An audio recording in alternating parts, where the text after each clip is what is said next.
આવડતું હોય તો યોગા કરાય. હમણાં એક મારો મિત્ર આવ્યો, મને કે માથું દુખે. મેં કીધું શીર્ષાસન કર, શીર્ષાસન કર. મેં કીધું માથું મટી જાય. બીજે દી જ આવ્યો, મને કે માથું મટી ગયું. મેં કીધું એક દીમાં યોગા કરે માથું ન મટે, 5-6 દી યોગા કર તો અસર થાય. મને કે એમ નહીં, શીર્ષાસન કર્યું ને તો બામની શીશી જડી ગઈ કબાટ હેઠેથી. મજા કરવાની હોય ભાઈ. આવો આવો. હા, માણસો હજી આવે, ઘણા સાંજે આવશે એટલે પતી ગયું. હમણાં એક જણો ફોટો પડાવવા ગયો. એ કે સાહેબ ફોટો પાડવો, એ કે કેવો, એ કે પાસપોર્ટ. એ કે પાસપોર્ટ પાડી દઉં. કેટલા રૂપિયા? એ કે 40 રૂપિયા. એ કે સાહેબ બૂટે આવવા જોઈએ. કેમેરા વાળો એના માથાનો. એ કે 60 રૂપિયા આપી દેજો, બૂટે આવી જાય, માથે મૂકી દો. હા, પતિ પત્નીની મજા હોય. હમણાં એક બેન એના પતિને કહેતા કે આપણી આ વખતે 35મી એનિવર્સરી આવે, કઈ રીતે સેલિબ્રેટ કરશું? ઓલો કે 15 મિનિટ મૌન રાખીને.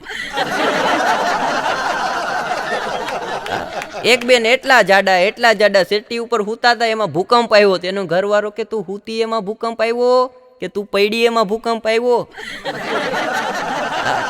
અમારી બાજુમાં એક બેન એટલા જાડા, એની જ વાત કરતો હતો, નામ નથી લેવું, જમના બેન.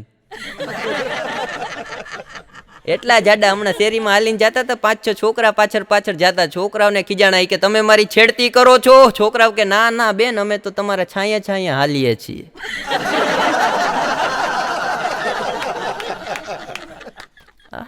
રાજકોટ આવતો તો મારી બસ થોડીક લેટ થઈ ગઈ, એટલે મેં કંડક્ટરને મેં કીધું મજાક કરીએ. મેં કીધું ખટારો ક્યારે ઉપાડવો? મને કે કચરો ભરાય એટલે તરત જ.